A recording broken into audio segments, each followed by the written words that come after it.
Movie के start में हमें पता चलता है कि दूर पहाड़ों के दरमियान एक बहुत माउंटेन किंग रहता है और वो अभी सो रहा है। पर अगर कोई वहां पर जाए तो वापस नहीं आ पाता। और यहीं पर हमें किंगडम दिखाया जाता है, फिर जिसमें हमें एक प्रिंसेस को दिखाया जाता है। अगर इस प्रिंसेस की शादी 18 वर्ष से पहले नहीं करवाई गई तो वो किंग माउंटेन मॉन्स्टर फिर इस को उठा कर ले जाएगा। और इस प्रिंसेस का नाम क्रिस्टेन है और क्रिस्टेन के फादर उसकी शादी दूसरे राजकुमार फेडरिक से करवाना चाहते थे, लेकिन क्रिस्पिन शादी से मना कर देती है। उसके फादर उसको कहते हैं कि कल तुम्हारी सालगिरह है और कल तुम पूरी 18 साल की हो जाओगी, जिसके लिए तुम्हें शादी करनी ही होगी। लेकिन क्रिस्पिन अपने फादर के बात को नहीं मानती। वो अपना कैफल छोड़कर जंगल में निकल जाती है। और इधर जंगल में हमें एक लड़के को देखते हैं जो कि एक गरीब आदमी का बेटा था और वो खाने की तलाश में जंगल में आया था। और वहीं पर वो अचानक से क्रिस्पेन के घोड़े को देखकर घबरा जाता है और डर कर पानी में गिर जाता है। और यहाँ पर क्रिस्पेन उसकी मदद करती है। फिर एस्पेन क्रिस्पेन को खाने के लिए पूछता है और इधर क्रिस्पेन इतने ज्यादा भूखी थी कि वो स्पेन का सारा खाना खा जाती है।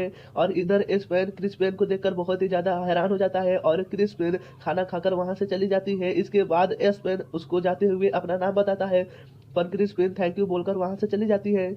उसको अपना नाम नहीं बताती। उसके बाद स्पेन वापस से घर आता है और उसके फादर उसको खाने की चीजें मांगने लगते हैं, लेकिन स्पेन के पास सिर्फ एक ही सेब बचा हुआ था और उसके फादर स्पेन से नाराज हो जाते हैं। इसके बाद वो स्पेन के बानिदों को दोनों भाइयों को जंगल में भेजते हैं खाना लाने के लिए। इसके बाद स्पेन रात में जब घर में अकेला होता है तो उसको ऐसा महसूस होता है कि शायद स्पेन को कोई मास्टर है। और वो एक ताड़ पर अंगूर लगाकर उसको घुमाने लगता है और उसकी वजह से पूरे घर में आग लग जाती है, लेकिन वो किसी तरीके से स्पेन वहां से बचकर निकल आता है। और दूसरी तरफ हम स्पेन को देखते हैं जो कि रात को जंगल में घूम रही थी, तभी उसको वहां पर किसी की आवाज आती है। उसका घोड़ा डर जाता है और उसको गिराकर वहां से भाग जाता है। और फिर वहां पर एक बहुत बड़ा मॉन्स्टर आकर क्रिस्पेन को अपने साथ लेकर चला जाता है। और इधर दूसरी तरफ स्पेन के फादर जब घर पर आते हैं तो वो देखते हैं कि सारा घर जल चुका था। ये देखकर वो बहुत ही ज्यादा परेशान हो जाते हैं और स्पेन उसको बताता है कि ये सब एक मॉन्स्टर की वजह से हुआ है, मैंने उसको देखा है। इसके बाद फ्रेंच अपने साथियों के साथ आ जाता है और स्पेन क्रिस्पेन के बारे में पूछने लगता है और सब लोग उनको ना में जवाब देते हैं। अब स्पेन यहाँ पर समझ गया था कि वो जिस लड़की को जंगल में मिला था वो प्रिंसेस थी।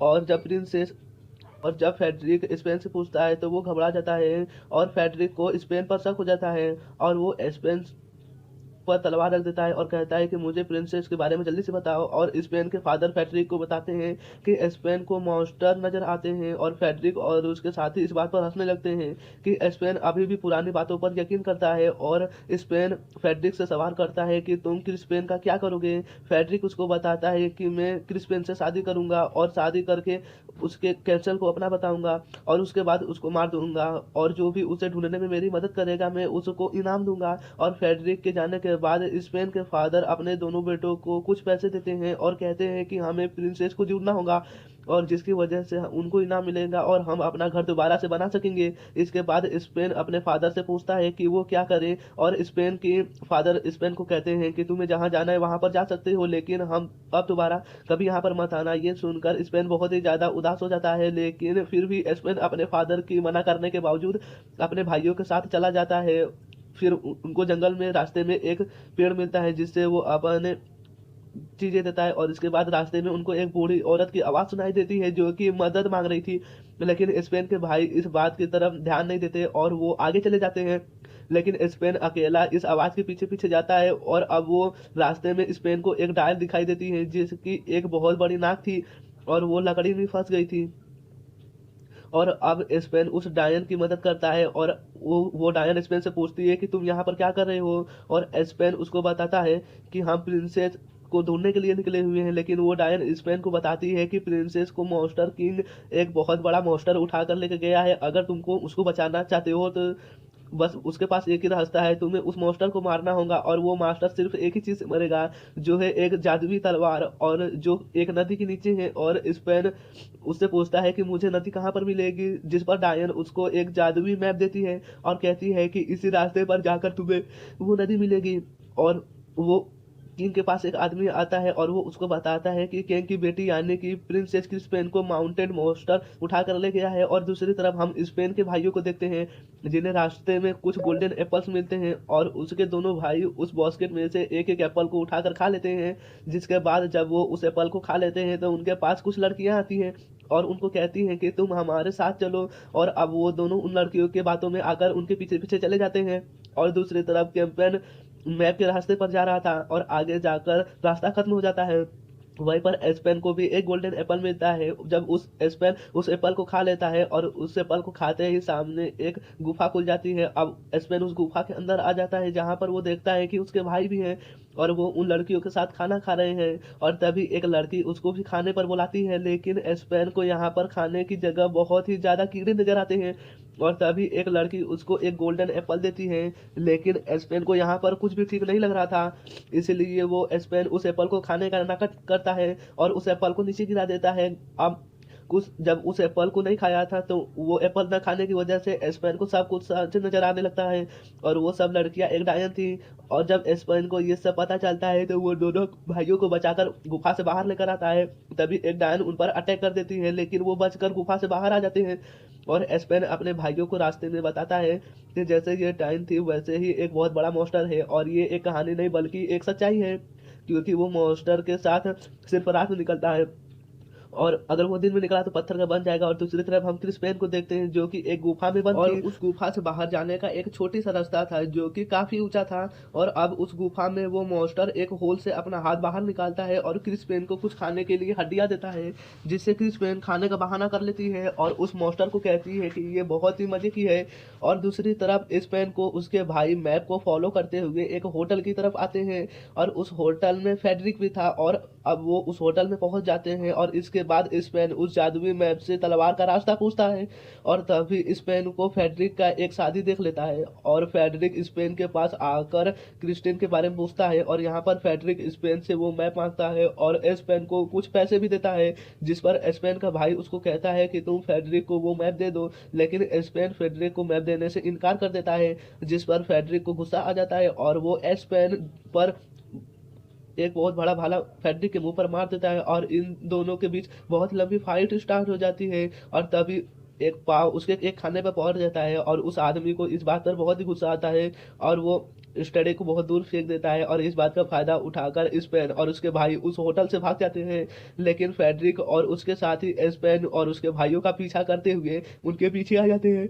और स्पेन और उसके भाई एक खाई की तरफ आ जाते हैं जहां पर आगे जाने का भी कोई रास्ता नहीं था और स्पेन और उसके दोनों भाई खाई में कूद जाते हैं। इसके बाद स्पेन का भाई उससे लड़ता है कि ये सब सिर्फ तुम्हारे वजह से हो रहा है और फेडरिक हमारा दुश्मन बन चुका है। और इस बात पर स्पेन और उसके भाई का झगड़ा हो जाता है, लेकिन उसका दूसरा भाई उन दोनों को रोक लेता है, जिसके बाद वो स्पेन से मैप लेकर आगे बढ़ते हैं। और तभी रास्ते में स्पेन को एक भालू की खाल नजर आती है। वो उसको अपने पास रखना चाहता था क्यों, लेकिन उसके भाई उनको मना कर देते हैं। और अब स्पेन और उसके दोनों भाई एक जगह पर पहुंच जाते हैं जहां पर बहुत ज्यादा फोक थी और कुछ भी नजर नहीं आ रहा था। स्पेन इस बात को नहीं सोचता और वो आगे बढ़ जाता है और अब स्पेन और उसके दोनों भाई अलग हो जाते हैं। और दोनों भाई जैसे ही स्पेन से अलग होते हैं तो वहां पर फेडरिक और उनके साथी उनको पकड़ लेते हैं और स्पेन के बारे में पूछने लगते हैं, जिस पर स्पेन के दोनों भाई बोलते हैं कि स्पेन मर चुका है। और वहीं पर स्पेन को वो नदी मिल चुकी थी और अब वो उस नदी के अंदर जाकर उस तलवार को बाहर निकाल कर आता है। और जब वो तलवार लेकर बाहर आता है तो उसे रास्ते में उसके भाई मिल जाते हैं जिसको फेडरिक ने पकड़ रखा था। और अब फेडरिक के पास मैग भी आ चुका था और एस्पेन और उसके भाइयों का खोल चढ़ाकर उनको डराने के लिए जाता है। और इस बात से सभी लोग डर भी जाते हैं, लेकिन भालू का खोल पहनने की वजह से स्पेन को कुछ भी नजर नहीं आ रहा था और अब इसकी वजह से वो नीचे गिर जाता है। और हम फेडरिक को पता चल जाता है कि यही स्पेन है और फेडरिक स्पेन से उस माउंटेन किंग तक पहुंचने का रास्ता पूछता है, जिस पर स्पेन उसको कहता है कि तुम जिस उसको बचाकर क्या करोगे। और वो उसको बताता है कि मैंने तुम्हें पहले बताया है कि मुझे सिर्फ प्रिंस का कैफर चाहिए, जिसके बाद मैं क्रिस्पेन को मार दूंगा। और जब वो रात को खाना खा रहे होते हैं तो वहाँ पर एक आवाज़ सुनाई देती है, जिसकी वजह से फेडरिक और उसके साथी वहाँ से भाग जाते हैं और क्रिस्पेन के भाई भी वहां से भागने लगते हैं। और यहाँ पर किंग माउंटेन मॉन्स्टर आ गया था, वो फेडरिक के एक साथी को खा जाते हैं। और दूसरी तरफ स्पेन अपने भाइयों के साथ एक गुफा में छुप जाता है और किंग माउंटेन मॉन्स्टर फेडरिक और स्पेन के भाई को लेकर अपने गुफा में आ जाता है। और यहाँ पर आकर ये दोनों बहुत ज़्यादा डर जाते हैं, और जब वो उस गुफा में प्रिंसेस क्रिस्टीन को देखता है तो उनको कहता है कि मैं तुम्हें यहाँ पर बचाने के लिए आया हूँ। पर स्पेन का भाई क्रिस्पेन को सब कुछ बता देता है। वो क्रिस्पेन को बताता है कि फेडरिक झूठ बोल रहा है, वो शादी के बाद तुम्हें मार देगा और वो तुम्हारे कैफेन को सिर्फ चाहता है। और ये सब कुछ जानकर उस लड़की को मारकर एक हड्डी से बेहोश कर देती है, और क्रिस्पेन उससे सवाल करती है कि तुम कौन हो, जिस पर वो बताता है कि मैं स्पेन का भाई हूँ। इसके बाद क्रिस्पेन बहुत ही ज़्यादा खुश हो जाती है और उससे पूछती है कि क्या स्पेन हमें यहाँ पर बचाने के लिए आएगा। स्पेन का भाई क्रिस्पेन से कहता है कि तुम बेफिक्र हो जाओ, हमें स्पेन यहाँ पर बचाने के लिए जरूर आएगा। और दूसरी तरफ हम स्पेन और उसके भाई को देखते हैं, जो कि एक कांच के बोतल में कुछ चीज़ों को जमा करते हैं और उसे लाइट के तौर पर इस्तेमाल करते हैं। और फिर वो लोग किंग माउंटेन मॉन्स्टर की गुफा में आ गए थे, और यहाँ पर बहुत ही ज़्यादा अंधेरे थी, और वो एक रास्ते को सेलेक्ट कर कर उसी रास्ते पर चल जाते हैं। और जब उस रास्ते पर चल रहे होते हैं तो स्पेन को माउंटेन होल में पहुंच जाता है, और उसी होल में वो अपनी तलवार से लटक जाता है, और उसी होल के अंदर से उसे अपना भाई और क्रिस्पेन नजर आते हैं। जिसके बाद स्पेन उन दोनों को एक रस्सी की मदद से ऊपर ले लेता है, और इसके बाद वो उन सभी लोगों को बचा लेता है। और अब उन लोगों गुफा से बाहर आने वाले थे तो रास्ते में वही किंग माउंटेन मॉन्स्टर सो रहा था, और अब वो लोग उसको जगाए बगैर उसके पूंछ के ऊपर से गुजर कर बाहर आ जाते हैं। और अब फेडरिक वहां पर घबरा जाता है और कूदते हुए उस मॉन्स्टर के धूप पर गिर जाता है, जिस वजह से वो माउंटेन मॉन्स्टर जाग जाता है। और सब लोग गुफा के ऊपर चढ़ गए थे ताकि वो माउंटेन मॉन्स्टर उन तक ना पहुंच सके, लेकिन वो आगे बढ़कर उनके पीछे आ जाता है। और अब स्टैंड अपने तलवार से उस मॉन्स्टर से मारने की कोशिश करता है, लेकिन वो माउंटेन मॉन्स्टर अपने हाथ से उसके तलवार को गिरा देता है। और अब सभी लोग उस माउंटेन मॉन्स्टर पर अटैक करते हैं, लेकिन उस अटैक का उन माउंटेन मॉन्स्टर पर कोई भी असर नहीं होता, और उन सबको खाने के लिए आगे बढ़ता है। लेकिन अब कुछ ही टाइम के बाद सुबह होने वाली थी, और उन माउंटेन मॉन्स्टर को मारने का एक ही रास्ता था। और अब उसमें से एक मिरर को निकालता है, और जो कि उसको जंगल से मिला था, अब वो सूरज की तरफ करके उस माउंटेन मॉन्स्टर पर उसका रिफ्लेक्ट करता है, और इसकी वजह से माउंटेन मॉन्स्टर पत्थर का बन जाता है। और जब वो नीचे गिरता है तब टुकड़ों में बिखर जाता है। और अब दूसरी तरफ फेडरिक को एक डायन दिखाई देती है, और फेडरिक उन डायन से कहता है कि तुम बहुत ही ज़्यादा बुरी हो, और वो अपने कैफिन का पता पूछती है, लेकिन डायन उसको गलत रास्ता बता देती है। और अब हम नेक्स्ट सीन में देखते हैं कि एस्पेन और क्रिस्पेन कैफे पहुंच जाते हैं, और किंग और क्वीन अपने बेटी को देखकर बहुत ही ज़्यादा खुश हो जाते हैं। वो अपने बेटे को बचाने के लिए एस्पेन और उसके भाइयों को थैंक यू बोलते हैं। इसके बाद एस्पेन और इनके दोनों भाई दोबारा से अपने घर पर पहुंच जाते हैं, जहाँ पर उन दोनों को इन तीनों को देखकर उनके फादर बहुत ही ज़्यादा खुश हो जाते हैं, और स्पेन से माफ़ी भी मांगते हैं। और फिर स्पेन के इनाम में दिए गए पैसे अपने फादर को दे देता है, जिससे वो बहुत ही ज़्यादा खुश हो जाते हैं। इसके बाद वो लोग अपना घर दोबारा से बनाने लगते हैं, और फिर तभी वहाँ पर एक क्रिस्पेन भी आ जाती है, और अब क्रिस्पेन स्पेन को लेकर अपने साथ जंगल में घूमने के लिए चली जाती है।